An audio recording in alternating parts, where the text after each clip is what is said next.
old man. No, stay back. Murphy, wait! You don't know what you're doing. This isn't right. You know it isn't. Don't stop, you metallic moron. Execute your command. You're a good cop, Murphy.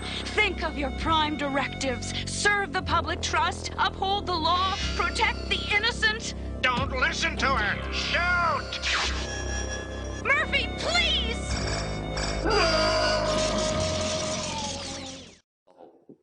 Do you encourage people to actively participate in politics? Because if you cannot defeat them, you might just join them. And after you take over power, you might be able to do something Gorbachev did to Soviet Union and just dissolve everything. No, I don't recommend that. The question is whether I recommend one involve himself in politics to sort of act from within and subvert the system that way. And I don't recommend that because I think the odds of success are next to nil. And because I think in the process, the more likely outcome is that you will be co-opted and sucked into becoming a cog in the great wheel. Everybody's subject to incentives and constraints.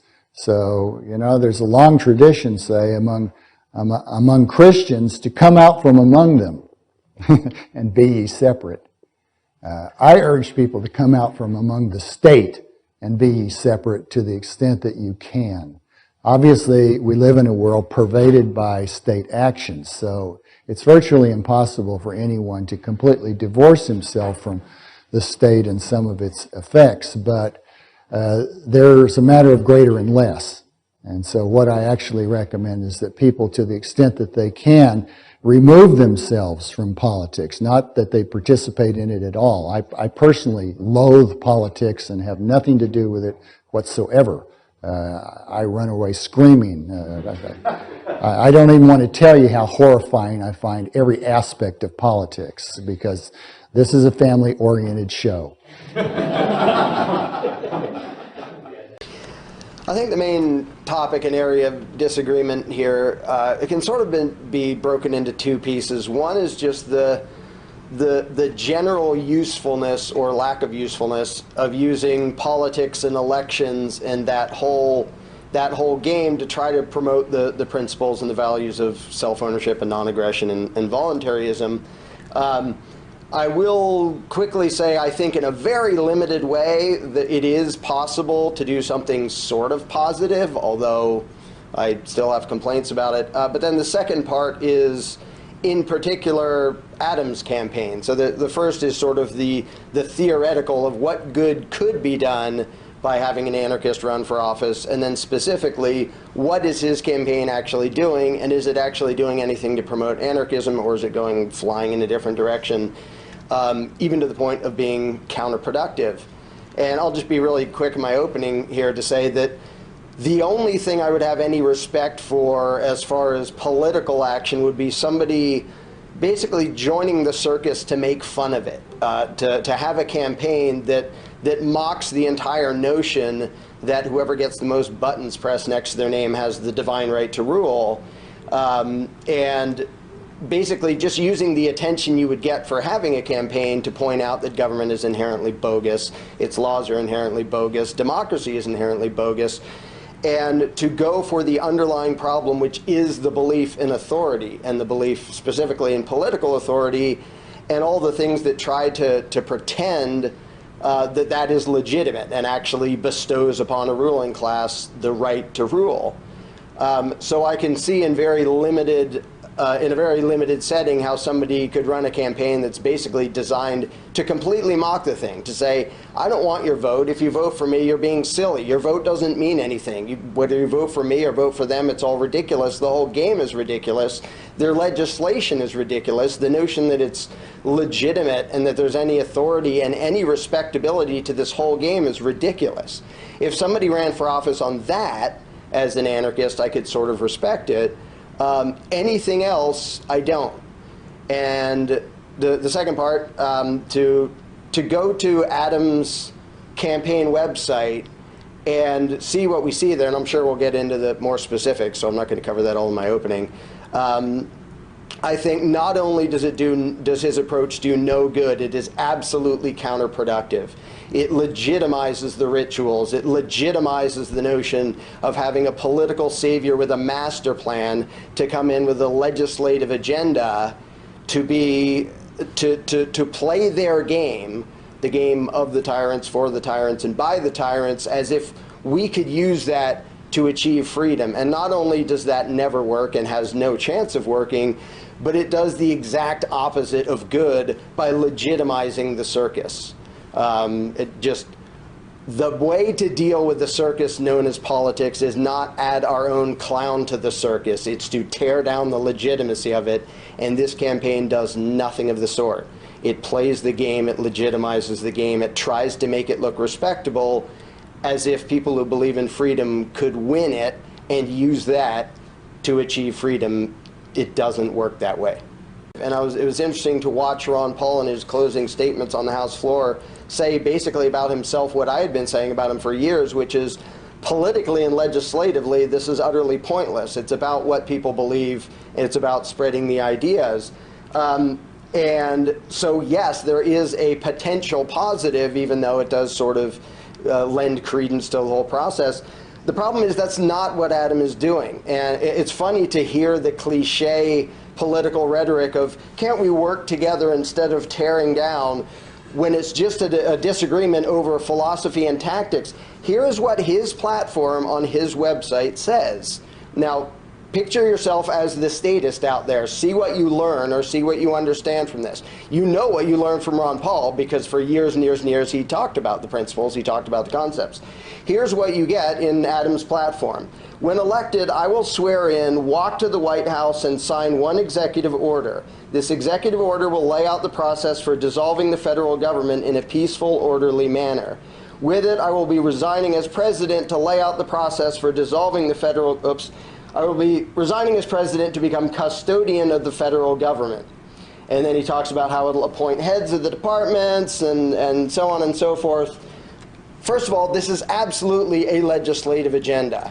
It is absolutely pretending that the way to achieve freedom is by putting the right guy on the throne who can ride in on his white horse with his magic pen to sign a magic executive order to bestow upon the rabble freedom. That has nothing to do with what freedom actually is. It has nothing to do with self-ownership and non-aggression. It reinforces the insane notion that we need the permission of rulers to be free. I got my hopes up after 11 words on his website, because after talking about his agenda and demonstrating his misunderstanding about what executive orders actually can be used for, he says, more important than the politics of the campaign is the education. Right there, I had my hopes up. It was kind of late in the game. He had already talked about all these plans for an executive order. But the sentence just sort of fizzles and crashes. He doesn't get into principles. He doesn't talk about voluntarism. He doesn't talk about non-aggression. Ron Paul did. He says more important than the politics of this campaign is the education about the nature of government and how we can apply it to live more free now. This campaign is about encouraging people to minimize the role of government in their lives and their role in empowering government. When you understand government properly, you relate to it properly. Period, end quote.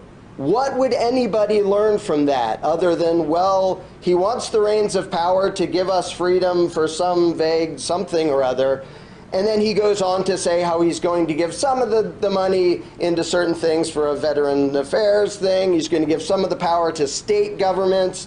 He states in other places, you don't have to be forced under a single government to be united in American values. What does that mean? It says nothing philosophically. He says, quote, the way we move forward is by localizing government down to the community level, end quote. That's called littler statism. That's slavery light. And then at the video at the bottom of the page about himself is that he says he wants the movement to go from being a debate club to being a political force, meaning legislative power is the route he thinks we should use to gain freedom. And he says that what we should do is, quote, stop arguing philosophy, stop arguing ideals, stop being that debate club. Instead, say we are going to create practical policy that immediately improves everyone's lives based on our principle. My two main objections to this are, one, you completely left out anything resembling an actual voluntarist principle on your entire website, and instead promoted the notion of political action and voting as the path to freedom.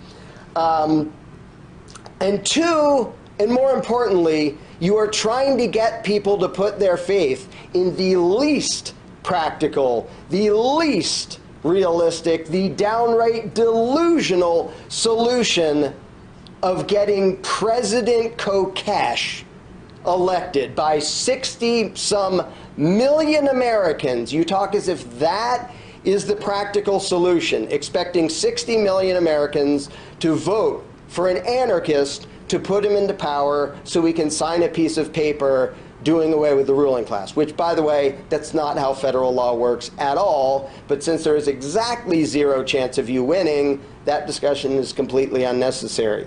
It is delusional to talk as if this is a practical solution. Magical fairy dust has a better chance of achieving freedom than running for office and having this kind of campaign. If he was out there doing nothing but spreading the concepts of self-ownership and non-aggression, even if he called it a campaign and said, vote for me, but don't vote for me because it's silly to vote because nobody has the right to rule anyway, like I said, if an anarchist actually did that, I could see some good coming out of that. And I see good that came out of Ron Paul running and talking about the principles over and over and over again. To play the game, to talk about delegates and running for this party, we need to get this thing, and then if we can position over here, and to basically to become one of the clowns in the circus. And if you look at the rhetoric that the campaign uses, and the, you know, Adam wearing his suit and tie, and he does his talk with the hand gesture that all the politicians do, and he does the mushy terminology that all the politicians do, so as to not alienate anybody by actually saying anything of substance. It's gross and it's totally pointless. It legitimizes the circus. It makes it look like it matters. And to speak of executive orders and winning elections as if that's the route to freedom, it's going to drag the attention and the hope and the money and the dreams and the time and the energy from anarchists and throw them into the pointless, illegitimate black hole of the political system, which you will never in a billion years win. It is a system designed by tyrants. Free people don't win that. People who believe in freedom don't win it, and they don't play the freaking game. Because to play the game is to say that the game is legitimate. The message that has to get out there is that political authority is fake and illegitimate, and you do not get that message out there by saying, give it to me, and I will use that authority to sign a piece of paper to authoritatively dismantle the government. That, aside from the fact that you will never accomplish that, all that does is strengthen the political authoritarian mythology in the minds of the people watching. That is the opposite of what we need to do. Like, could you not imagine that that is possible and just be okay with Adam at least trying to attempt this? I'm okay with people trying almost anything that actually forwards the principles of voluntarism. Political action, at least done in this way, doesn't do that. If later he, if he gets the nominee and gets a big an audience and then starts to, like, actually in a principled, consistent, non-contradictory way promote self-ownership and non-aggression, that's cool. This campaign is not that at all. It just reinforces the entire authoritarian mindset and the entire political mythology, and that counted as attacking him. I attack what I see as basically statism and the mangling and perversion of voluntarist principles into this weird political movement thing, kind of half principled and half playing the game. I'm not going to start letting it slide when people are doing things that I think, A, are not going to do anything to accomplish freedom in a practical sense in the real world, and B, are actually confusing the issues and confusing the philosophy. And I think Adam and I agree that the Libertarian Party has utterly mangled the concept of libertarianism. However, I think he's doing the same thing in a slightly watered-down way by acting as if elections and executive orders are the path to freedom and having government dismantle itself. That's not how any of this works. And to put people's focus in that direction and to reinforce that notion that that's the solution is to reinforce the basis of statism. And when somebody does that, I'm going to always call them out on it. And if they want to call them that me attacking them, well, that's a good politician spin to put on it. I'm going to attack statism in all its forms. Now I realize that Dr. Tyler was right. I am nothing but a machine. Are you crazy? Sure, the Scrambler messed with your brain, but you proved that your humanity is still stronger than any computer program. I had not thought of it that way.